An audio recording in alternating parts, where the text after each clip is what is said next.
उत्तराखंड कांग्रेस को लगे दो बड़े झटके। उत्तरकाशी के दो पूर्व विधायक विजय पाल सजवाण और मालचंद ने दिया पार्टी से इस्तीफा। सूत्रों के मुताबिक आज बीजेपी में हो सकते हैं शामिल।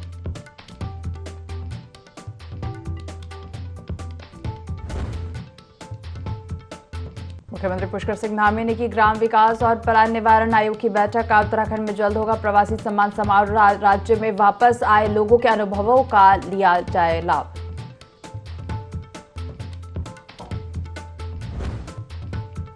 मुजफ्फरनगर के रामपुर तिराहा कांड पर करीब 30 साल बाद कोर्ट का फैसला। दो पुलिस वालों को राज्य आंदोलनकारियों से रेप और महिला अपराधों पर ठहराया दोषी। 18 मार्च को होगा सजा का ऐलान।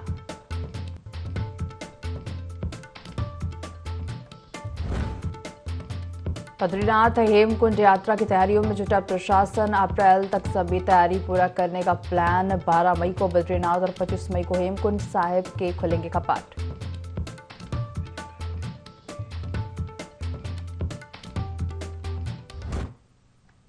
देवभूमि लाइव देख रहे हैं आप और मैं हूं आपके साथ दिव्या। बुलेटिन की शुरुआत करेंगे देहरादून से आ रही खबर के साथ। चुनाव से पहले कांग्रेस को बड़ा झटका। दो पूर्व विधायकों ने कांग्रेस छोड़ी है। विजय पाल सिंह और मालचंद ने कांग्रेस छोड़ी। उत्तरकाशी जिले से दोनों विधायक रह चुके हैं। आज दोनों बीजेपी का दामन भी थाम सकते हैं। तो दो पूर्व विधायकों ने कांग्रेस छोड़ी है। कांग्रेस को बड़ा झटका लगा है। लोकसभा चुनाव से पहले दो पूर्व विधायकों ने कांग्रेस छोड़ी। विजय पाल सिंह और मालचंद ने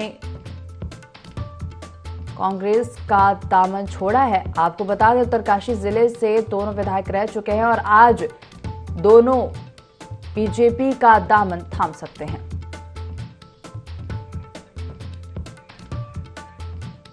चलिए खबर पर ज्यादा जानकारी लेंगे। सहयोगी विनय हमारे साथ फोन लाइन पर जुड़ गए हैं। विनय, बड़ा झटका लगा है लोकसभा चुनाव के पहले कांग्रेस को। दो पूर्व विधायकों ने कांग्रेस छोड़ी है। क्या पूरी जानकारी से लेकर जी बिल्कुल। देखिए, आपको बता दें कि अब जिस तरीके से लोकसभा के जो चुनाव होने जा रहे हैं उसमें लगातार जो कांग्रेस के बड़े नेता हैं वो भाजपा का दामन थाम रहे हैं। तो ऐसे में देखा जा सकता है अब जो कांग्रेस के पूर्व विधायक रहे हैं विजय पाल सजवाण की अगर बात करें, विजय पाल सजवाण भी जो है उत्तरकाशी जिले से रहे हैं। 2 बार जो है विधायक रहे हैं, पूर्व विधायक जो है ये रहे हैं। तो ऐसे में देखा जा सकता है कि अब जो प्रयास लगाए जा रहे हैं कि दोनों ही विधायकों को जो है भाजपा का दामन थाम सकते हैं। वहीं यहाँ पर अगर बात की जाए मालचंद की, तो मालचंद भी जो है 2 बार के विधायक रहे हैं अपने पुरेला से। तो ऐसे में देखा जा सकता है कि लगातार भाजपा का जो कुनबा है वो बढ़ता हुआ नजर आ रहा है। लोकसभा चुनाव को लेकर लगातार तैयारी जिस तरह से उत्तराखंड में की जा रही है, इसको चलते जो है लगातार कांग्रेस के जो बड़े विधायक हैं वो इस दौरान भाजपा में शामिल होने जा रहे हैं। जी जय विनय, तमाम जानकारी साझा करने के लिए आपका धन्यवाद।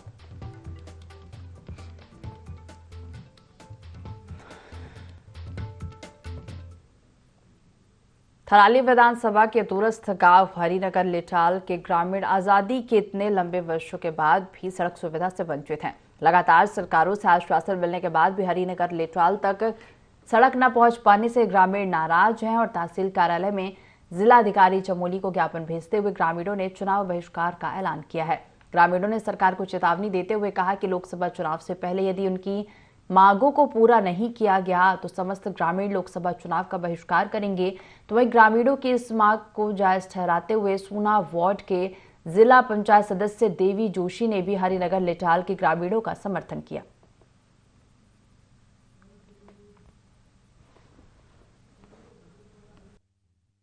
हरिनगर लेटाल में रोड की मुख्य समस्या है जो आज तक भी धरातल पे नहीं हो पाई है।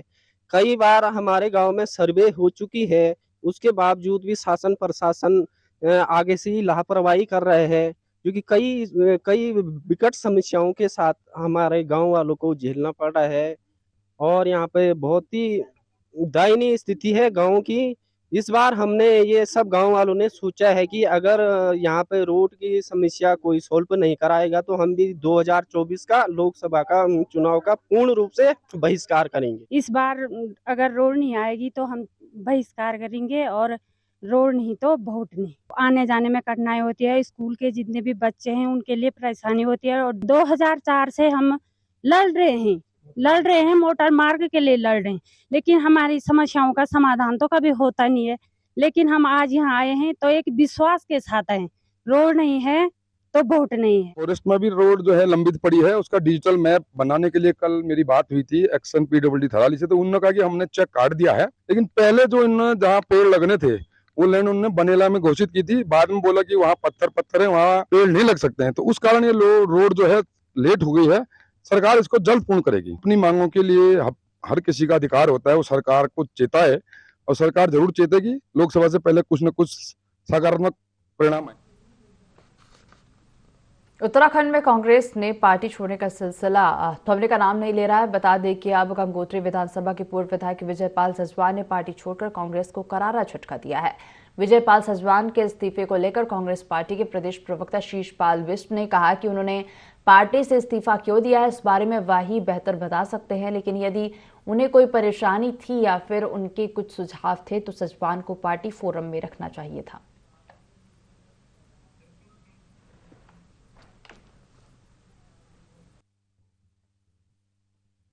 विजयपाल सजवान जी ने जो है इस्तीफा दे दिया है। अब उन्होंने क्यों इस्तीफा दिया है ये मुझे पता नहीं है। आखिर अगर उनको कोई परेशानी थी या उनके कुछ सुझाव थे तो उन्हें पार्टी फोरम पर रखनी चाहिए थी। पार्टी फोरम पे तो विजयपाल सजवान जी ने, मुझे इन्हें लगता कि कोई बात की होगी और एकाएक जो है उनका इस्तीफे की जानकारी मिल रही है। इससे मैं भी आश्चर्यचकित हूँ, क्योंकि पार्टी ने जो है हमेशा उनके मान सम्मान को बढ़ाने का काम किया। उनको विधायक का जो है चुनाव एक बार नहीं कई बार जो है उनको लड़ाया है और महत्वपूर्ण पदों पर वो पार्टी में रहे हैं। और अगर इस समय वो इस्तीफा दे रहे हैं तो क्यों दे रहे हैं, इसका कारण तो विजयपाल सजवान जी से ही पूछा जाना चाहिए। इंडिया अलायंस और सिविल सोसाइटी ने प्रेस क्लब में संयुक्त प्रेस वार्ता का आयोजन किया और जिसको लेकर इंडिया अलायंस और सिविल सोसाइटी के संयोजक शीशपाल सिंह बिष्ट ने कहा कि प्रधानमंत्री ने लोगों को ये वादा किया था कि आने वाले दशक आजादी का अमृत महोत्सव का दशक भारत के लिए होगा, जिसमें कि गरीब अपने घर में सोएगा, लेकिन दूसरी तरफ सरकार इसके विपरीत काम कर रही है, जिसमें कि जो लोग पहले से बस्तियों में रह रहे हैं उन्हें अतिक्रमण के नाम पर प्रशासन के द्वारा प्रताड़ित किया जा रहा है। और अगर सरकार गरीबों के जन कल्याण की बात करती है तो उसकी पुनः स्थापित का भी इंतजाम सरकार को करना चाहिए।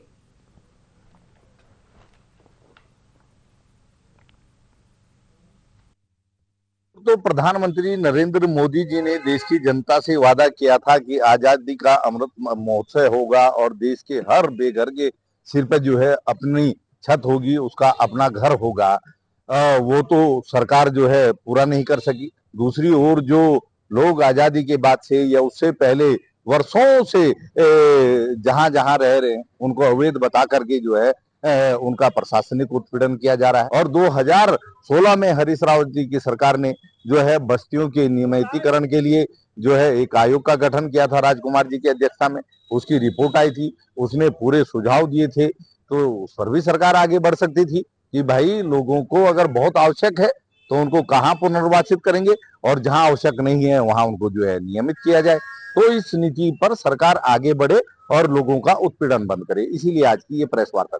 वनवासी लोग हैं, खत्तों के वासी लोग हैं, या जो शहरी गरीब लोग भी हैं जो नजूर की जमीन पर बसे हुए हैं, उन सबको उजाड़ने का एक अभियान भाजपा की सरकार चलाए हुए है। ये बुलडोजर पराक्रम वो गरीबों के खिलाफ लगातार जारी रखे हुए है। तो अतिक्रमण का अगर मसला होगा तो बड़े अतिक्रमणकारियों पर चोट करना वो कहीं नहीं दिखाई देता है। सिर्फ गरीबों पर, अल्पसंख्यकों पर हमला किया जा रहा है। इसके खिलाफ हम लोग हैं। हम ये मांग करते हैं कि किसी को भी उजाड़ने से पहले ये सुनिश्चित किया जाए कि उसका पुनर्वास हो, उसके सिर के ऊपर छत हो, उसका व्यवसाय न छिने। त्रिवेंद्र सिंह रावत को हरिद्वार लोकसभा सीट पर भारतीय जनता पार्टी का टिकट मिलने के बाद लोकसभा क्षेत्र में पहली एंट्री में त्रिवेंद्र सिंह रावत ने अपनी धाक छोड़ दी है। नारसन बॉर्डर से लेकर बहादुराबाद, हरिद्वार, डोईवाला तक भाजपा कार्यकर्ता और उनके समर्थकों ने फूल मालाओं से त्रिवेंद्र सिंह रावत का भव्य स्वागत किया। नारसन बॉर्डर से रोड शो शुरू हुआ जिसमें गाड़ियों की लंबी कतार नजर आई। रोड शो में उमड़े जनसैलाब को देखकर त्रिवेंद्र रावत भी गदगद हो गए। बता दें कि लोकसभा चुनाव का बिगुल बज चुका है। चुनाव में किस्मत आजमाने वाले उम्मीदवार भी अपनी अपनी चुनावी जमीन तैयार करने में जुट गए हैं।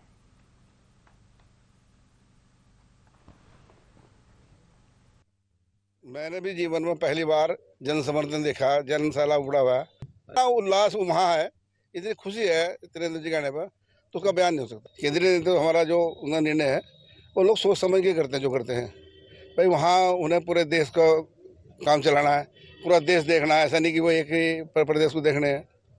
तो 3 टिकट पहले बाद में हो गए, 2 बाद में 3 पहले हो गए थे, तो उन्होंने फाइनल कर दिया उत्तराखंड का मामला। त्रिवेंद्र सिंह रावत जी इस प्रदेश के जन नेता हैं, वो इस प्रदेश के पूर्व मुख्यमंत्री रहे हैं, संगठन में भी लंबे समय तक उन्होंने काम किया है और निश्चित रूप से ये जो जन सैलाब आज सड़कों पर उतरा है, जैसे ठाकुर साहब ने बताया, लगभग 1500 से ज़्यादा गाड़ियां, हजारों की संख्या में आम जन का काफिला, तो ये एक और जहां उनकी लोकप्रियता को बताता है, वहीं प्रधानमंत्री जी के नेतृत्व में हरिद्वार लोकसभा की जनता ने मन बना लिया है कि प्रधानमंत्री जी का जो जनता से आह्वान है कि अब की बार 400 पार, और उस 400 में हरिद्वार लोकसभा की जीत इतनी बड़ी होगी कि शायद कार्यकर्ताओं को भी गर्व होगा और जनता को भी गर्व होगा। भरोसा और जो अपेक्षा मुझसे की है मैं उसको पूरा करूंगा।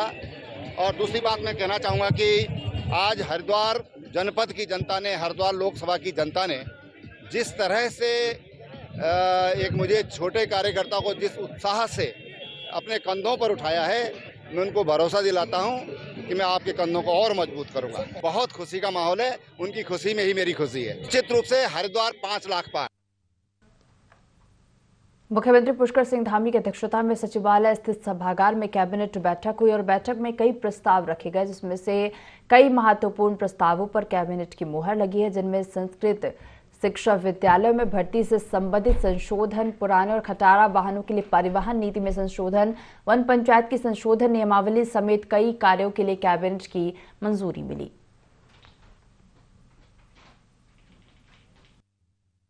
क्लीन मोबिलिटी ट्रांसफॉर्मेशन पॉलिसी, तो ये पॉलिसी लेकर के आए हैं। तो इसमें जो हमारा देहरादून में इसको पायलट करने का उद्देश्य है, इसमें हमारे पास वर्तमान में मौजूदा सिटी ऑपरेटर हैं और विक्रम संचालक हैं, जिनकी जो गाड़ियां हैं वो काफ़ी पुरानी भी हो गई हैं और डीजल और पेट्रोल में के उसमें चलती हैं, डीजल पेट्रोल से चलती हैं। तो ये भारत सरकार से भी समय समय पर निर्देश आते हैं, तो क्लीन एनर्जी का हम लोग को यूज़ करना चाहिए, चाहे वो CNG हो या ई-व्हीकल हो। इसमें NGT के भी काफ़ी डायरेक्शंस उसमें हैं।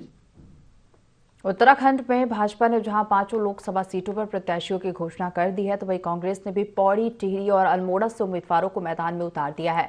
हालांकि अभी हरिद्वार और नैनीताल सीट पर कांग्रेस ने प्रत्याशी घोषित नहीं किए हैं।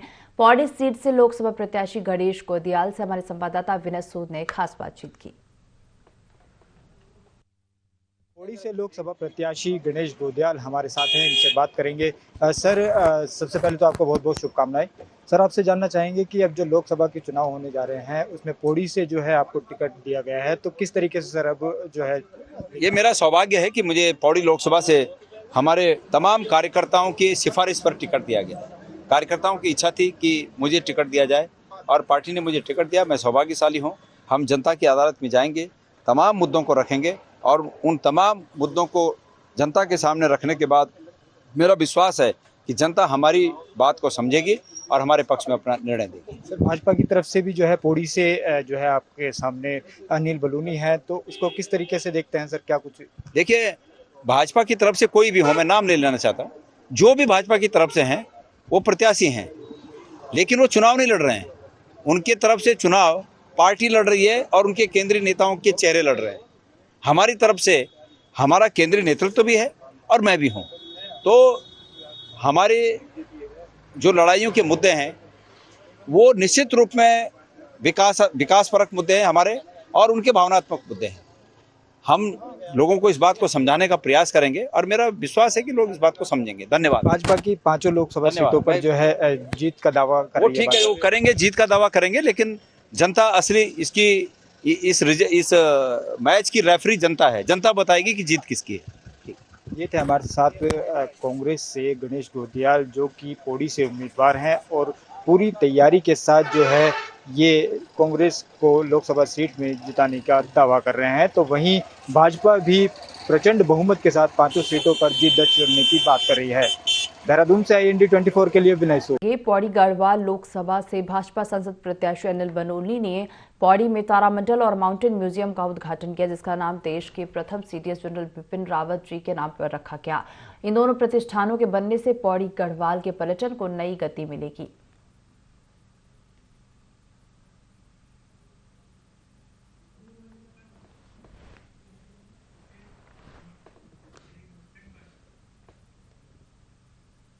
रमजान के चौथे रोजे पर हरिद्वार उपनगरी बहादुराबाद की जामा मस्जिद और आसपास देहात क्षेत्रों की मस्जिदों में जुमे की नमाज शांतिपूर्ण तरीके से अदा की गई। नमाज के वक्त किसी भी प्रकार का कोई सांप्रदायिक माहौल खराब न हो, इसलिए पुलिस प्रशासन ने मस्जिदों के बाहर सुरक्षा के पुख्ता इंतजाम किए। साथ ही सुरक्षा व्यवस्थाओं को चाक चौबंद करने के लिए पुलिस कर्मियों को तैनात कर दिया गया। रमजान को लेकर बाजारों में रौनक है, वहीं त्योहारों के मौके पर शांति व्यवस्था बनी रहे, इसके लिए आला अधिकारियों ने खुद कमान संभाल रखी थी।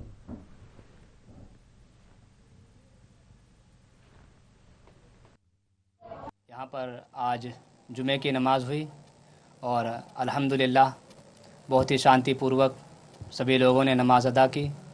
और जुमा की नमाज से पहले एक बयान हुआ जो हर मस्जिद में होता है, उसमें तकरीर की गई और हमने जुमे की नमाज में लोगों को ये पैगाम दिया कि जो मुसलमान रोज़ा रखते हैं, रोज़ा रखने का जो मकसद होता है भूख के ज़रिए से, प्यास के ज़रिए से और ख्वाहिशात नफ्स के ज़रिए से जो रोका जाता है, उसका मकसद यही होता है ताकि हमारे दिल में भूखे लोगों का एहसास पैदा हो। जो लोग भूखे होते हैं, प्यासे होते हैं, उन लोगों का एहसास हमारे दिल में पैदा हो, इंसानियत पैदा हो। ये रोज़ा हमें इंसानियत सिखाता है और यही पैगाम देने की हमने कोशिश की। फिर उसके बाद जुमे की नमाज़ हुई और दुआ हुई। दुआ कराई गई, हमने दुआ कराई और उसमें हमने यही दुआ कराई और अभी भी हम यही दुआ करते हैं कि हर जगह अमन हो, चैन हो, सुकून हो, राहत हो, सब सुखी से जिए, चैन से जिए, अमन से। 2 बार नगर पालिका अध्यक्ष और मसूरी विधानसभा से 2 बार विधायक जोत सिंह गुंसोला को टिहरी लोकसभा से कांग्रेस का प्रत्याशी घोषित होने पर उन्हें लगातार बधाई देने वालों का तांता लगा रहा। मसूरी से पहली बार किसी राष्ट्रीय राजनीतिक दल ने लोकसभा का प्रत्याशी बनाया है, जिससे लोगों में खुशी की लहर है। पूर्व विधायक जोत सिंह गुंसोला को टिहरी लोकसभा से कांग्रेस का प्रत्याशी बनाए जाने के बाद उन्होंने कहा कि यह जनता का प्यार और आशीर्वाद है कि कांग्रेस ने उन्हें प्रत्याशी बनाया।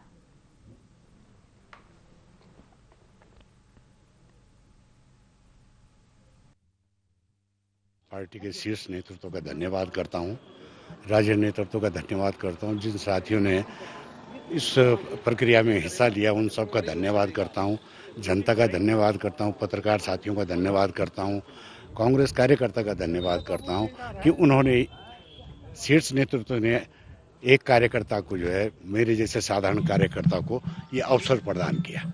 और मेरी नैतिक जिम्मेदारी है कि मैं उनके आशा और विश्वास पर खरा उतरूं और प्रयास रहेगा कि काफी लंबे समय से जो टिहरी लोकसभा में सूखा पड़ा हुआ है कांग्रेस का, और टिहरी से जो है परिवर्तन की लहर चलेगी, दिल्ली तक परिवर्तन होगा, ये ऐसा मेरा विश्वास है। मसूरी विधानसभा से जोत सिंह गुंसोला को प्रत्याशी बनाया गया है और प्रत्याशी बनाए जाने पर बधाई देने वाले लोगों का तांता लगा रहा। वही जोत सिंह गुंसोला ने कहा कि जनता के प्यार और आशीर्वाद ने प्रत्याशी बनाया है।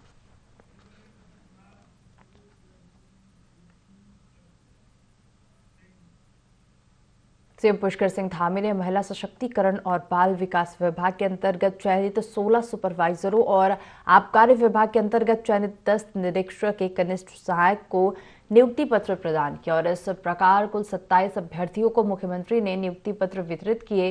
सीएम ने सभी चयनित अभ्यर्थियों को बधाई और शुभकामनाएं देते हुए कहा कि आपके अथक परिश्रम के परिणाम स्वरूप आपका चयन इन पदों पर हुआ है। सीएम ने अनुशासन का जिक्र करते हुए कहा कि जीवन के निर्माण और सफलता में अनुशासन की महत्वपूर्ण भूमिका है, इसलिए अपने जीवन में हमेशा अनुशासित होकर काम करें।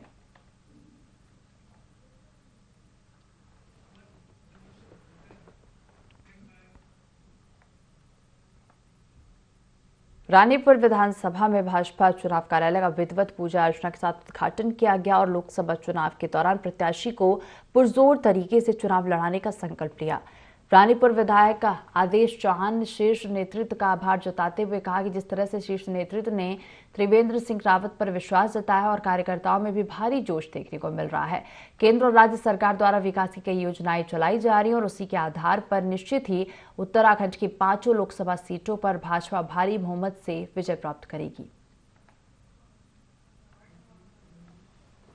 हमारे इस लोकसभा चुनाव के निमित्त रानीपुर विधानसभा के कार्यालय का उद्घाटन हुआ है और इस उद्घाटन के अवसर पर सभी कार्यकर्ता आज एकजुट होकर चुनाव के मैदान में उतर गए हैं और निश्चित रूप से हम लोगों ने ये जो मोदी जी ने नारा दिया है कि इस बार 400 पार, फिर एक बार मोदी सरकार, इस संकल्प को लेकर हम लोग आज से चुनाव मैदान में जुट जाएंगे सब लोग और त्रिवेंद्र सिंह रावत जी को एक रिकॉर्ड मतों से रानीपुर विधानसभा चुनाव से विजयी बनाएंगे।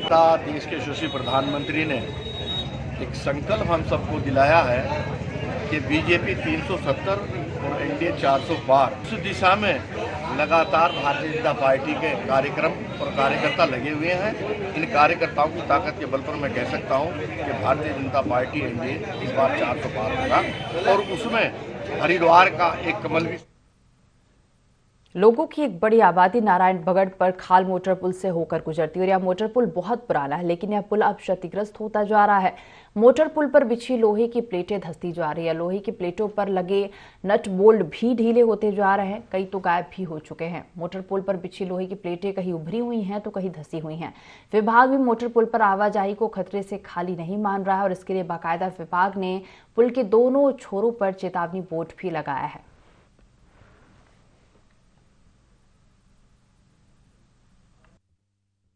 ये जो पुल की स्थिति है बहुत नाजुक बनी हुई है, सारे प्लेटें टेढ़ी मेढ़ी हो रखी है, सारे नट बोल्ट अपना आप निकल रहे हैं। सरकारी अमला ये चाह रहा है कि जब तक कोई बड़ी दुर्घटना न हो तब तक इस पे कोई कार्रवाई नहीं होगी। भारी वाहनों का आना जाना बरोबर है, भारी माल वाहन सारे चल रहे हैं।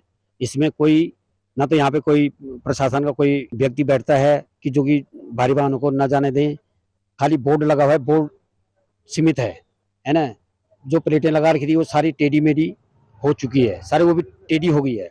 नट बोल्ट जितने भी हैं सारे निकलने बैठ गए, क्षतिग्रस्त हुए। कम से कम 1.5 साल से ऊपर हो गया है ना। अभी भी कोई सुधार नहीं है।